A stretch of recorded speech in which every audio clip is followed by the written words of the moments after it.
Shalom, warga kerajaan yang dikasihi oleh Tuhan Yesus Kristus. Senang sekali bisa berjumpa dalam Kingdom Community Message pada hari ini.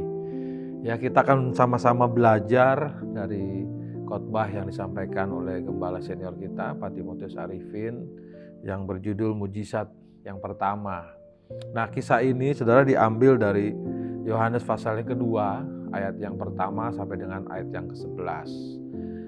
Nggak banyak sih, sekitar 11 ayat saja. Tapi saya percaya kalau kita melihat dan mungkin ada di sana menyaksikan apa yang terjadi, saya percaya mungkin kita akan merasa, wah kayaknya panjang sekali tuh, ya waktu penantian. Dan kita tahu endingnya memang luar biasa, happy ending. Oke, saudara, kita baca dari Yohanes 2 ayat 11. Firman Tuhan berkata bahwa hal itu dibuat oleh Yesus di Kana yang di Galilea sebagai yang pertama dari tanda-tandanya, dan dengan itu ia telah menyatakan kemuliaannya dan murid-muridnya percaya kepadanya. Yesus bersama murid-muridnya dan ibunya diundang dalam sebuah pernikahan di kota Kana. Yesus belum pernah melakukan tanda-tanda mujizat, tanda-tanda ajaib dalam pelayanannya. Tetapi kisah ini dimulai dengan sebuah perayaan pernikahan. Nah, yang menarik dalam pernikahan, saya percaya bahwa orang-orang yang ada di sana itu saya percaya mereka sudah mempersiapkan. Ya, sebelum hari H diputuskan, pasti sudah ada persiapan-persiapan, ya, undangan yang disebar berapa banyak, ya, atau makanan apapun yang harus dipersiapkan, saya percaya sudah diperhitungkan semua. Tetapi yang menarik dari kisah itu di dalam ayat yang ketiga, ternyata ketika pesta sedang berlangsung, mereka mengalami suatu kondisi yang dinamakan sebuah krisis. Apa yang terjadi? Karena ternyata mereka mengalami kekurangan anggur. Minuman anggur, bukan buah anggur ya, minuman anggur. Kenapa? Karena minuman anggur sebagai salah satu sajian untuk sebuah pesta. Dan ketika mereka mengalami kekurangan, saya percaya ada kepanikan, terutama dari panitia penyelenggaranya. Nah, pada waktu itu rupanya berita itu sampai kepada ibunya, yaitu Ibu Yesus. Dan pada waktu ibu itu mendengar bahwa mereka mengalami krisis, dia datang kepada Yesus. Saudara, dari pernyataan yang pertama kita mengerti bahwa mujizat itu bisa terjadi ketika diawali dengan sebuah krisis. Krisis pasti sesuatu yang membuat kita menjadi panik, bingung, menjadi gundah gulana, ya. Tetapi saya percaya bahwa krisis ini bisa menjadi sebuah kesempatan ketika kita punya understanding yang tepat bagaimana melihat sebuah krisis. Saya percaya ini menjadi sebuah kesempatan untuk kita bisa mengalami kuasa dari iman yang kita percaya di dalam Kristus. Kenapa? Karena waktu Kristus ada di dalam kita, maka semua hal yang luar biasa yang Tuhan sudah janjikan itu ada dan menjadi nyata dalam kehidupan kita. Di ayat yang keempat, Yesus berkata bahwa mau apakah engkau daripadaku ibu, saatku belum tiba. Secara manusia Yesus sadar bahwa dia belum waktunya melakukan sesuatu. Tetapi yang menarik, kita semua percaya bahwa Allah adalah Allah yang mengerti dan peduli. Kita punya Allah yang baik, kita punya Allah yang peduli, yang sayang kepada kita. Ya, Allah kita adalah Allah yang tidak hanya peduli kepada hal-hal yang besar yang kita alami dalam kehidupan kita, tetapi seluruh aspek dari kehidupan kita dia sangat peduli, dia sangat care kepada kita. Bahkan hal-hal yang sepele, saudara, hal yang kecil, hal yang sederhana, Tuhan mau untuk mengerti dan dia peduli kepada kita. Nah, dengan caranya yang ajaib, Tuhan pasti akan menolong kita. Walaupun mungkin Yesus berkata, waktuku belum tiba. Tetapi jangan tutup itu menjadi sebuah pintu yang gak bisa terbuka. Lihat apa yang dilakukan oleh ibunya ketika Yesus berkata waktuku belum tiba. Ibu itu berkata kepada pelayan-pelayan di ayat yang kelima, apa yang dikatakan kepadamu, buatlah itu. Tetap miliki iman, ya, tetap miliki keyakinan, kepercayaan. Kalaupun ya sepertinya tidak ada jawaban atau belum ada jawaban, tetap miliki iman, percaya. Waktunya tetap akan ada dan tiba. Allah sangat tertarik dengan kerendahan hati. Firman Tuhan berkata, di situ ada 6 tempayan yang disediakan untuk pembasuhan. Menurut adat orang Yahudi, masing-masing isinya 2-3 buyung. Yesus berkata kepada pelayan-pelayan itu, isilah tempayan-tempayan itu penuh dengan air. Isi tempayan itu penuh dengan air. Dan mereka pun mengisinya sampai penuh. Mujizat itu dimulai ketika Yesus mulai berkata kepada para pelayan itu. Yesus tidak berurusan langsung dengan pemimpin pesta, tetapi Yesus bertemu dengan para pelayan yang ada di sana. Ini berbicara tentang sikap hati, yaitu kerendahan hati. Kita belajar bahwa kerendahan hati itu adalah kunci dari kerajaan Allah.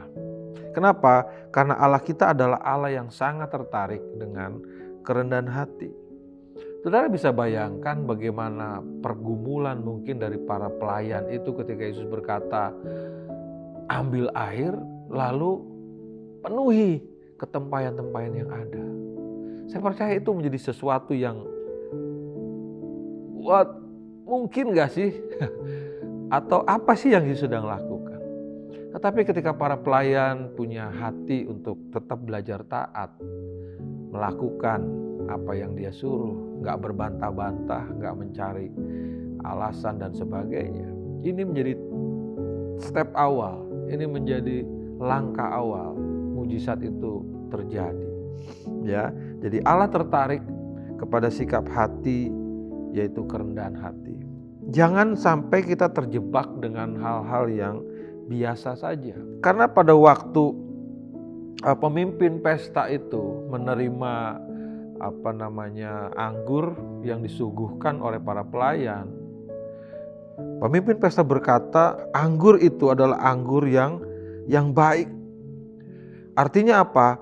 Artinya pemimpin pesta melihat bahwa tidak menjadi sebuah masalah buat sebuah pesta, bahwa anggurnya karena gini, kebiasaan orang-orang itu memberikan anggur yang baik di awal, tetapi kemudian anggur yang kurang baik. Itu hal yang lumrah, itu hal yang umum terjadi di kehidupan kita manusia. Dan pemimpin pesta berkata bahwa orang-orang menghidangkan anggur yang baik dahulu, dan sesudah orang puas minum, barulah yang kurang baik. Akan tetapi engkau menyimpan anggur yang baik sampai sekarang. Wow, mujizat rupanya juga membuat hal yang tidak biasa itu menjadi nyata, itu menjadi sesuatu yang luar biasa dalam pernikahan tersebut. Kita harus belajar, saudara, untuk memiliki naturally supernatural, artinya selalu luar biasa. Pengalaman-pengalaman yang sederhana itu ternyata bisa membuat kita merasakan bahwa wow, Tuhan luar biasa, Tuhan sangat peduli, Tuhan sangat sayang, dan Dia ingin membuat kita semakin hari semakin indah di hadapannya. Saudara-saudara, hal berikutnya kita belajar bahwa anggur itu juga menunjukkan usia dan kualitas. Anggur, wine itu ya, minuman anggur, ketika dia semakin lama disimpan, semakin lama dia ditaruh dalam sebuah tempat atau wadah yang baik, yang tepat, maka rasanya akan semakin manis, akan semakin enak. Hal ini sebetulnya berbicara tentang kehidupan kita.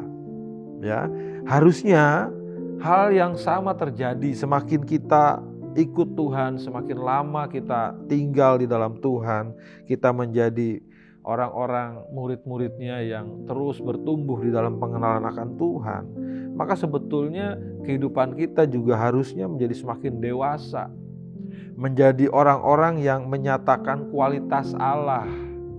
Nilai-nilai kerajaan Allah semakin kuat. semakin muncul, semakin bersinar terang dalam kehidupan kita. Orang bisa merasakan bagaimana kehidupan kita itu sungguh-sungguh manis, sungguh-sungguh memberikan dampak, sungguh-sungguh memberikan pengaruh bagi kehidupan orang lain. Nah, saya berdoa biarlah anggur yang ada di dalam kita, ya, kehidupan kita bersama dengan Tuhan, itu adalah kehidupan yang semakin manis, semakin bertambah usia kita, semakin manis kehidupan kita dirasakan oleh orang lain. Haleluya. Nah, yang terakhir saudara, dari kisah ini kita belajar bahwa siapa percaya kepada Tuhan tidak akan dipermalukan. Orang-orang yang menaruh harapnya kepada Tuhan, orang-orang yang memberikan hidupnya kepada Tuhan, yang mempercayakan kehidupannya kepada Tuhan, mereka tidak akan dipermalukan. Nah, mujizat air menjadi anggur itu telah menyelamatkan keluarga yang melaksanakan pesta pernikahan di kota Kana. Ya, mereka tidak dipermalukan oleh kehabisan anggur. Coba kita bisa bayangkan bagaimana rasa malu karena orang-orang yang hadir, orang-orang yang datang, yang harusnya bersukacita bersama-sama dengan keluarga. Mereka enggak menikmati sukacita yang utuh, sukacita yang lengkap oleh karena kekurangan anggur. Ya, dan saya percaya bahwa waktu kita mengalami hal ini, saudara, maka ini akan membuat banyak orang kagum, ya, bahwa ternyata anggur yang baik itu masih ada sampai pesta berakhir. Ya, saya berdoa biarlah melalui pelajaran ini kita nggak takut, kita nggak khawatir ketika kita diperhadapkan pada suatu krisis, kita mengalami sebuah krisis. Pak Arifin mengatakan bahwa pandemi ini ya menjadi sebuah corona akademi untuk setiap kita. Kita semakin kuat di dalam Tuhan, semakin bertumbuh di dalam kasih, di dalam iman, ya, di dalam pengharapan kita kepada Tuhan. Belajar terus mengucap syukur di dalam segala kesempatan. Kenapa? Karena seperti ayat 11 tadi katakan, untuk menyatakan kemuliaannya, kebesaran Tuhan dalam kehidupan kita. Kunci mengalami mujizat adalah seperti yang dikatakan, apa yang dikatakan kepadamu, buatlah itu. Mari kita berdoa, saudara. Bapa dalam surga, kami mengucap syukur untuk kebenaran firman, pelajaran yang luar biasa yang kami boleh terima saat ini. Kami mengucap syukur bahwa Engkau bekerja, Tuhan, dalam segala musim kehidupan kami. Bahkan ketika krisis ada, ketika kami mengalami keadaan yang sepertinya sulit, keadaan yang sepertinya menjadi goncangan, keadaan sepertinya menjadi hambatan, himpitan, tapi kami tahu itu adalah awal di mana Tuhan mengadakan mujizat. Engkau menyatakan kuasa-Mu, Engkau menyatakan kehadiran-Mu. Biarlah setiap poin-poin yang kami bisa pelajari dari kisah Yesus ketika melakukan mujizat yang pertama di kota Kana, itu menjadi pengalaman kehidupan kami.